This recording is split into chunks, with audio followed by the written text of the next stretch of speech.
નમસ્કાર વિદ્યાર્થી મિત્રો. મિત્રો પાઠ 10 અને જીભ બહુ દિવસ પછી આપણો પાઠ જે અધૂરો છે એને પૂર્ણ કરવા માટે આપણે મળ્યા છે અને જીભના જે કાર્યો છે જ્યોતિન્દ્ર દવેના શબ્દોમાં અને રિયલમાં આપણે પણ એ જાણીએ છીએ કે જીભે કેવા કેવા કાર્યો કરવાના છે, કેટલી તકલીફમાં રહેવાનું છે અને કયા પ્રાણીની જીભ, કયા પ્રદેશની જીભ, આ બધું જ આપણે જાણી ગયા. કઈ બીમારીના લીધે જીભનો રંગ કેવો થઈ જાય છે.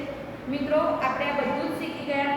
હવે પછી જે શીખવાના છે અને પાઠના અંત તરફ જ્યારે જઈ રહ્યા છે ત્યારે આપણે એટલું જ શીખીશું આજે કે જીભ જે છે ફરી પાછી એને સ્ત્રીની પેઠે બતાવી છે.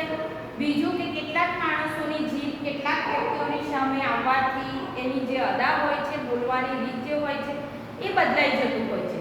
તો આજે આપણે આ શીખીએ. પાના નંબર 53 53માં પેજ ઉપર છેલ્લેથી બીજો પેરેગ્રાફ જુઓ. કામિની પેઠે જીભના જાદુને કામણ પણ અનેરા છે. એ મોહિનીના મોહાસ્ત્ર ભારે અસરકારક છે. નયનબાણ કરતાં પણ જીવવાબાણ વધારે કાતિલ નીવડે છે. આપણે જાણીએ છીએ મિત્રો કે આંખોના ઈશારા કરતાં પણ માણસ આંખો કાઢે એની અસર કરતાં જીભથી જ્યારે એ બોલે છે ને ત્યારે સામેના માણસને આંખો હચમચાવી મૂકે છે. કહેવાય છે ને મિત્રો કે તમારા અવાજની અંદર અથવા તો અવાજ કરતા શબ્દો ઉપર જો ભાર હશે ને તો સામેના વ્યક્તિ ઉપર ધારેલી અસર ઉપજાવશે. અવાજ કરતા તો દરેકને આવડે છે, પણ શબ્દોની અભિવ્યક્ત કઈ રીતે કરવા એ જો માણસને આવડી જાય અને એ પણ સામેવાળો માણસ કેવો છે, કેવી પોઝિશનમાં છે એ જો માણસને આવડી જાય ને તો માણસ કોઈને પણ જીતી શકે છે. એટલે અહીંયા કહેવાયું છે કે નયન બાણ કરતાં પણ જીવવા બાણ એટલે કે જીભ રૂપી બાણ જે છે બહુ કાતિલ નીવડે છે, સામેનાને ખરેખર અસરકારક કરે છે. ઘણીવાર અમુક ઓળખીતા પુરુષ ઉપર કોઈ સ્ત્રી ફિદા થઈ જવાનું જાણીએ છીએ ત્યારે આપણને અત્યંત આશ્ચર્ય થાય છે. મિત્રો આ એક સાહજિક વાત છે, કુદરતી વાત છે કે પુરુષની અંદર કશું હોતું નથી છતાં એના ઉપર એક સ્ત્રી ફિદા થઈ જાય છે, આકર્ષિત થઈ જાય છે. એની પાછળનું રીઝન હોય છે કે એના અવાજમાં જાદુ, એની બોલવાની જે રીત હોય છે એની અંદર આવડત હોય છે. એવું એનામાં શું નથી? રંગ નથી, રૂપ નથી, મર્દાનગી નથી, પૈસા નથી, પ્રતિષ્ઠા, એવું તો એ સ્ત્રી એનામાં શું જોયું?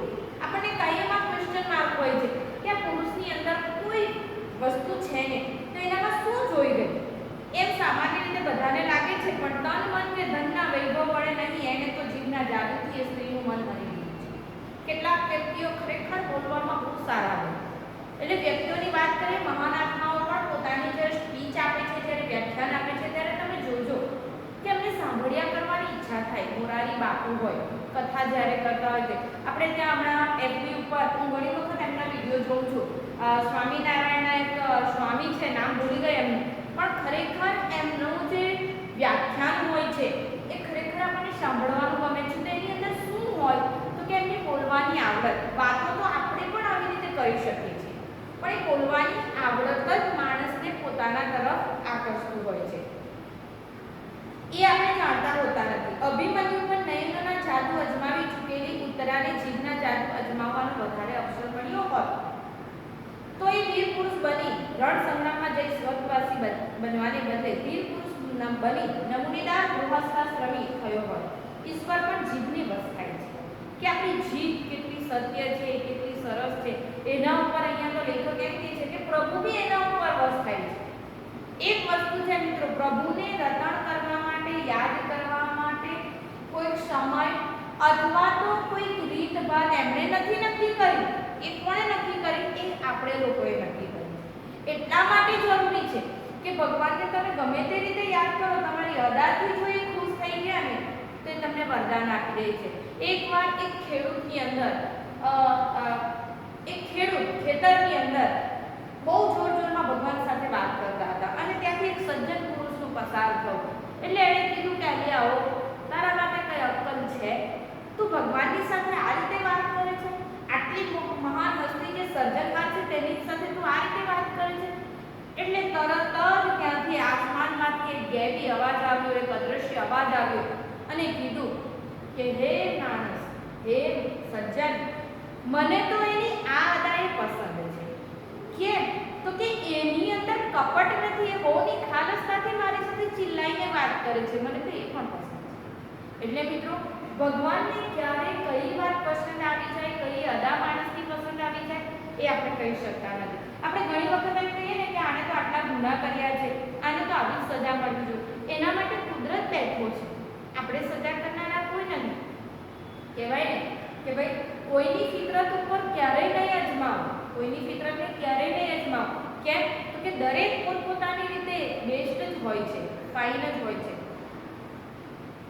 તો એ વીર પુરુષ બની, હા આપણે જોઈ ગયા, માત્ર મનની નહીં પણ જીભ વડે સ્તોત્રો ગાય ઈશ્વર પ્રાર્થના કરવી જોઈએ. તેનું કારણ પણ આ જ છે કે ફક્ત જીભથી નહીં પણ જ્યારે મનથી જ્યારે ગાવાનું હોય ત્યારે જીભથી પણ તમે ગાઓ. શા માટે આટલા બધા રાગ આલાપની અંદર આપણે સ્તુતિઓ કરતા હોય છે?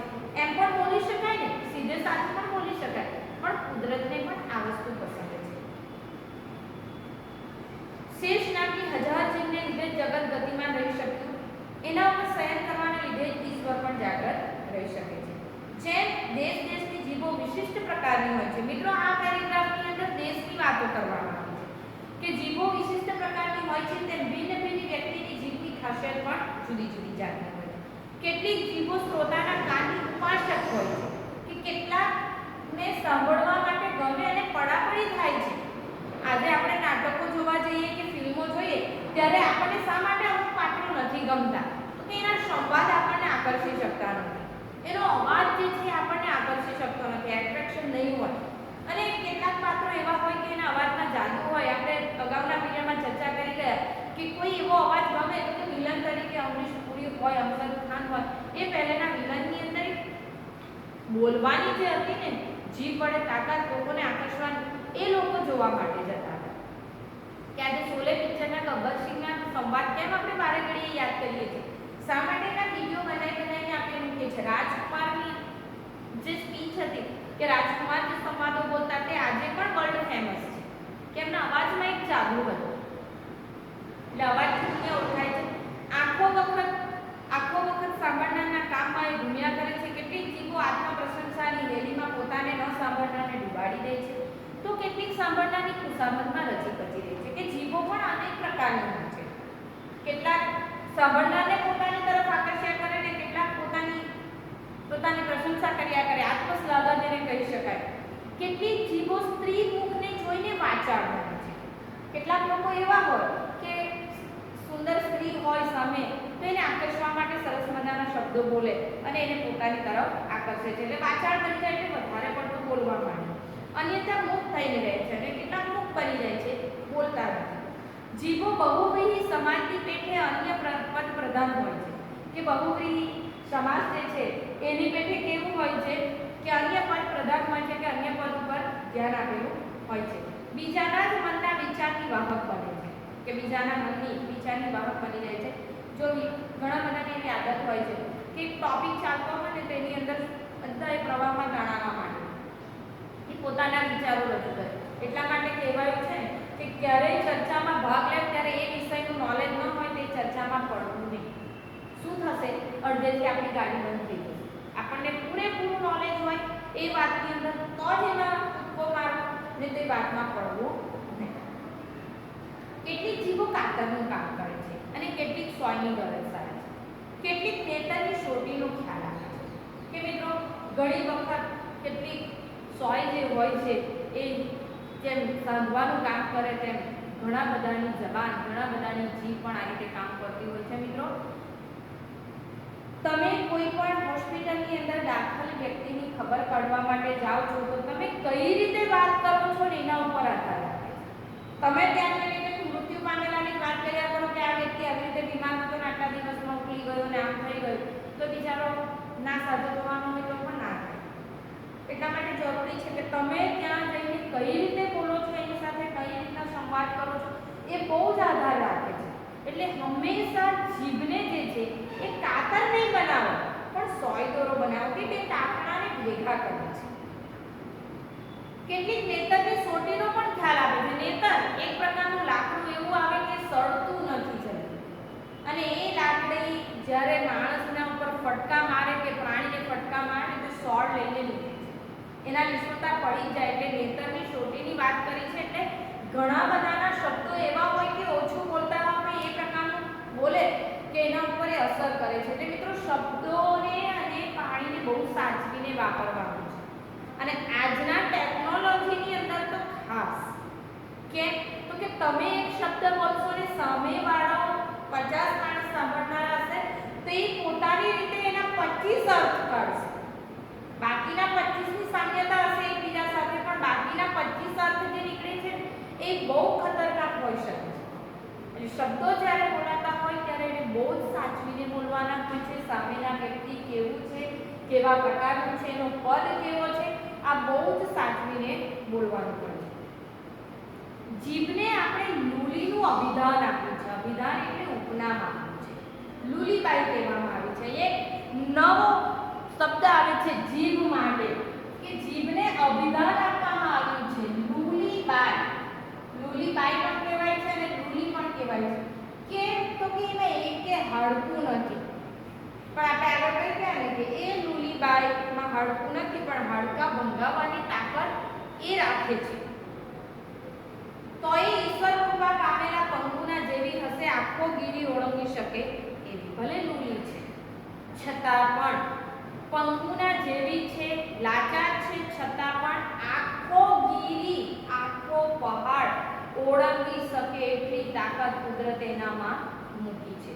જગતમાં જે કંઈ થાય છે સારું, નવસું, આનંદ, કંકાસ, આત્મશ્લાઘન, ખુશામત, વિવાહને બસ્તી, માંદગીને તંદુરસ્તીને સર્વ મોટે ભાગે જીભને લઈને થાય છે. સિદ્ધાંત તરીકે જીભ પર અંકુશ રાખવાની શક્તિ મનુષ્યમાં છે, પણ ખરી રીતે જોતા સત્તા હેઠળ એ દબાઈ રહે છે. કે ઘણી વખત ઘણા બધા સિદ્ધાંતો આપણને ખબર હોય છતાં સત્તા આગળ સાપણ નકામું.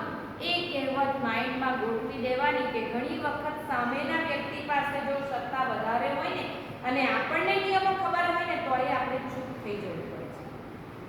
એક જ વસ્તુ છે કે જીભમાં સિદ્ધાંત હોય છે, મનુષ્યમાં શક્તિ હોય છે, પણ એ સત્તા હેઠળ દબાઈ જતી હોય છે.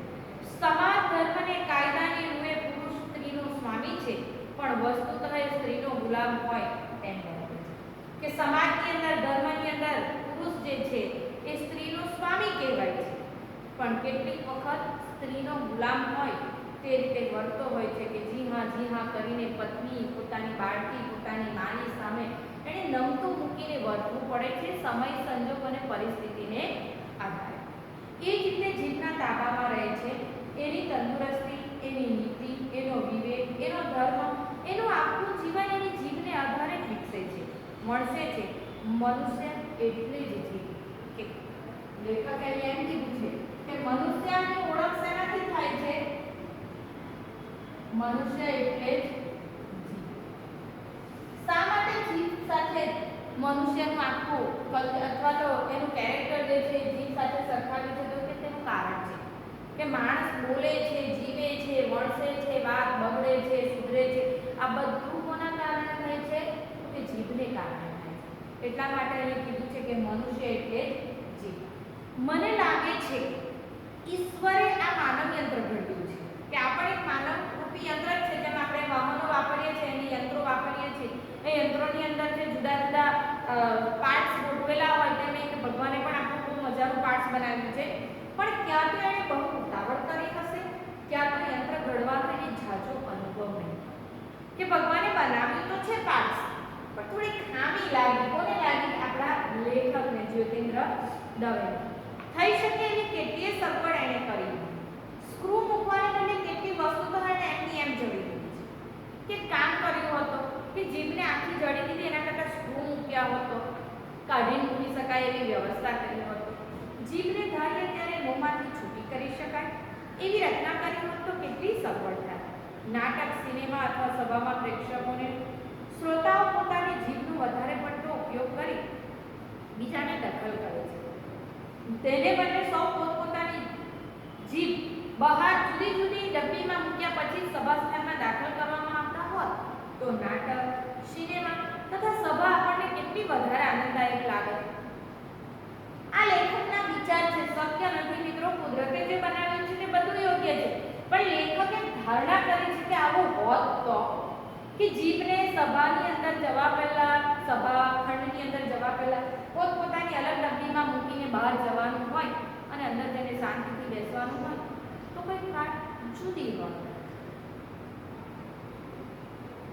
તેમજ આખો વખત બોલ બોલ કરી કંટાળો આપનાર વ્યક્તિને મળવા જતા જીભ અત્યારે એના મોંમાં નથી, પણ ઘી ચોપડીને કબાટમાં ઊંચી મૂકી છાંટી એમ ખાતરી કરીને નિર્ભયપણે આપણે મળવા જઈ શકતા. કે સામેવાળા વ્યક્તિને મળવા જ્યારે જવાનું હોય ત્યારે આખો દિવસ જો બોલ બોલ કરતી હોય તો એની જીભને આપણે એક બાજુ મૂકી દેવાની અને પછી મળવા જઈએ તો એ શાંતિ પકડાઈ જાય. કોઈક વાર ગુસ્સો થઈ જાય ત્યારે કલમ અને કંકાસના પ્રસંગ ઉપસ્થિત થતા પહેલા આપણે મોંમાંથી જીભ બહાર કાઢી ગજવામાં મૂકી દઈ મારા મારીને ગાડા ગાડીના પ્રસંગો કેટલી સહેલાઈથી ટાળી શકે. લેખકે ફાયદા બતાવ્યા છે કે જીભને જો જુદી કરી શકાય તો કેટલા બધા ફાયદા થાય. સભાસદની અંદર સભાખંડની અંદર નહીં જવાતું તો ત્યાં શાંતિ જળવાતી. કોઈ ગાળો બોલતું હોય અને પ્રસંગમાં આપણે ઉપસ્થિત થવાનો હોય, કોઈ ઝઘડાને નિવારણ કરવું હોય ત્યારે આપણી પોતાની જીભને એક બાજુ પર મૂકી દેવી તો એ ઘણા બધા પ્રસંગો ટાળી શકાય. બળવાખોર ભાષણ કરનારાઓને કોઈ પણ દેશની સરકાર કેદમાં પૂરે તેને બદલે તેની જીભ જ જપ્ત કરી પોતાની સુરક્ષિતતા વધારે સારી રીતે જાળવી શકે. એ કદાચ આવું એ બનતું કે કોઈ બળવાખોર હોય, દેશદ્રોહી હોય અને દેશ વિશે ગમે તેવું બોલે બીજા દેશ વિશે તો એને શું કરવાનું કે એને જપ્ત નહીં કરવાનું, કાયદાકીય રીતે એની જીભ જ લઈ લેવાની એટલે કંઈ શું બોલી શકે નહીં. કદાચ કોઈ વાર જીભની અદલાબદલી પણ થઈ જાય તો શું થતું, પણ તેમાં કોઈ નુકસાન નહીં થતું, ઉલટો ફાયદો થતો. શું થતું તો કે બાળકના મોંમાં કોઈ વૃદ્ધિ જીભ આવતા તે અનુભવ કરી વાણીના ઉદ્ગાર કાઢી શકે. રામનું રટાણ કરનારી જીભ ક્રિસ્તના ઉપાસકના મોંમાં જઈને, રહીમને ભજનારી જીભ બ્રાહ્મણમાં મુખમાં જઈને ચડીને રામ રહીમને ગોડની એકતા આપોઆપ સિદ્ધ કરે. કે લેખક બહુ સરસ વાત કરી છે કે જો જીભ અદલાબદલી કરવાની હોત અને એકબીજાને બદલાઈ જાય તો એ ફાયદો કે બ્રાહ્મણની જીભે રહીમનું નામ અને ખ્રિસ્તીના મોએ ગોડનું નામ, રામનું નામ આ બધું એક થઈ જતું કે રામ રહીમ અને ખુદા એક થઈ જતા. પણ જે ઈશ્વરને આટલો સુધારો કરવાનો શું છે તો ખોટું નહીં. લેખક એમ કહે છે કે હજુ આવો એક સુધારો કરી કોઈ નવા જન્મતા નવી પેઢીની અંદર બાળકની અંદર આવું કંઈક ગોઠવી દે તો સારું, પણ મિત્રો કોઈ આ શક્ય છે નહીં. કેમ કે ભગવાન પણ કદાચ માનવી બનાવી થાકી ગયા છે, તે બીબા બનાવી દીધા છે એટલે બીબા પ્રમાણે જ માનવીને મૂકી દે છે બનાવીને. હા, સ્વભાવગત લાક્ષણિકતાઓ, વંશ પરંપરાગત સ્વભાવ અથવા તો એની બોલવાની ચાલવાની રીત જે છે એ તો મિત્રો આપણને મા બાપ તરફથી વંશ પરંપરાગત રીતે મળતા હોય છે.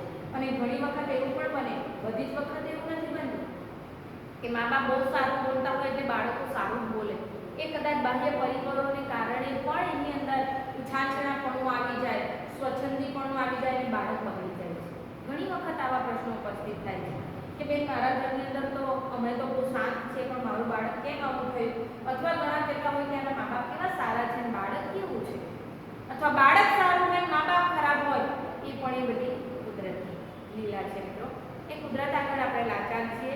એક વસ્તુ છે મિત્રો કે કુદરત બધું બેલેન્સ કરીને કરતા હોય છે. ઘણી વખત આપણે મા બાપ તરીકે પણ સાંભળતા હોઈએ છીએ, વિદ્યાર્થી તરીકે પણ સાંભળતા હોઈએ છીએ કે મજૂરી કામ કરીને ખાતા બાળક જે છે એ બોર્ડની અંદર આટલા ટકા લાવ્યા, એ કુદરતી વસ્તુ હોય છે મિત્રો. એક વસ્તુ છે આપણી 5 આંગળી સરખી નથી તો બધાની અંદર વિશિષ્ટતા છે. જો 5 આંગળીમાં વિશિષ્ટતા હોય ને તો દરેક માણસની અંદર વિવિધતા હોવાની, વિશિષ્ટતા હોવાની. બસ એ વિવિધતા અને વિશિષ્ટતાને ઓળખતા આપી જાય ને તો જીવન જીવી ગયું. કે સામેવાળા માણસને પોતાની રીતે સ્વીકારતા આવડી ગયું ને તો જીવતા આવડી ગયું, તો પ્રોબ્લેમ નથી થતા. છેલ્લો પેરેગ્રાફ છે મિત્રો, પાઠના અંત તરફ આપણે જઈ રહ્યા છીએ.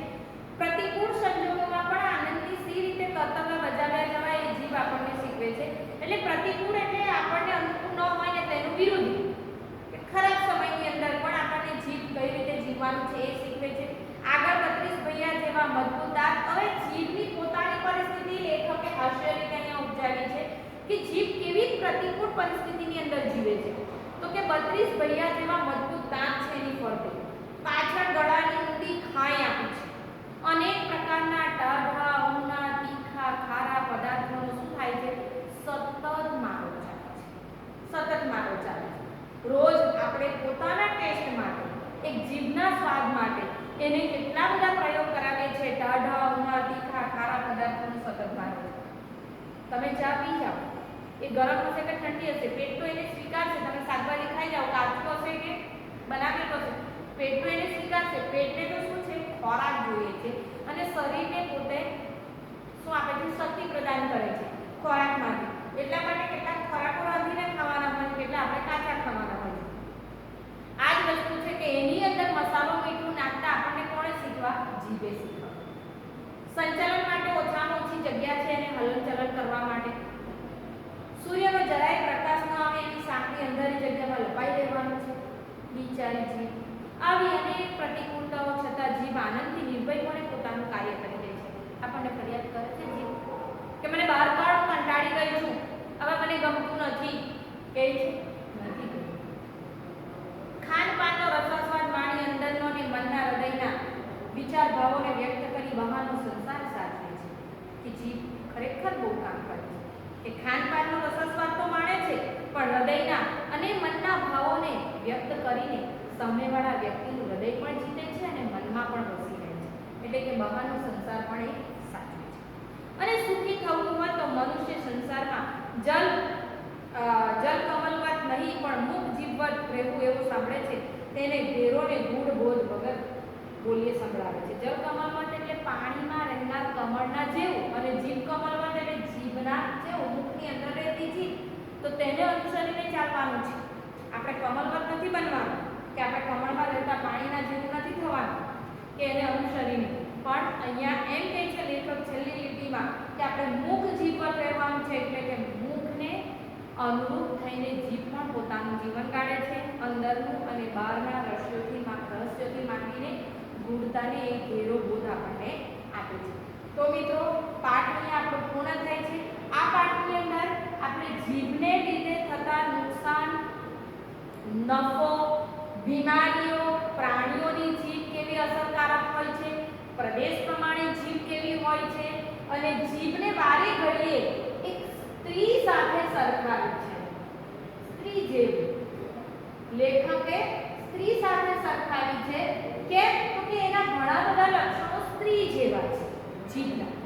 પછી વાચાળ જીભની વાત કરી છે. બ્રાહ્મણની જીભ ખ્રિસ્તીના મુખમાં હોય તો કેવા શબ્દો ઉચ્ચારે, ખ્રિસ્તીના મુખમાં બ્રાહ્મણની જીભ હોય તો રામ શબ્દ ઉચ્ચારે. એ જ રીતે રામ, રહીમ અને ગોડની એકતાની વાત કરી છે. પ્રદેશ પ્રમાણેની વાત કરી છે કે ભરૂચની વાત, સુરતી બોલીની વાત, કાઠિયાવાડીની વાત, આ બધી વાતો આપણે આ પાઠની અંદર શીખ્યા. તો મિત્રો, આજના પાઠ આપણો અહીંયા 10મો પાઠ પૂર્ણ થાય છે. પ્રશ્નોના જવાબ તમારે પીડીએફ મોકલીશ એ પ્રમાણે લખવાના છે. તો આટલી વસ્તુ યાદ રાખજો. પાઠ ખૂબ મજાનો હતો, મજા આવે એવો હતો, અને થોડું વિચારજો. તમને પણ કદાચ કંઈક લખવાની ઈચ્છા થાય તો ચોક્કસ લખજો. જીભનું લેખકે લખ્યું છે એના સિવાય તમે પણ પોતે જાતે લખી શકો છો. તો મિત્રો, આજના પીરિયડ માટે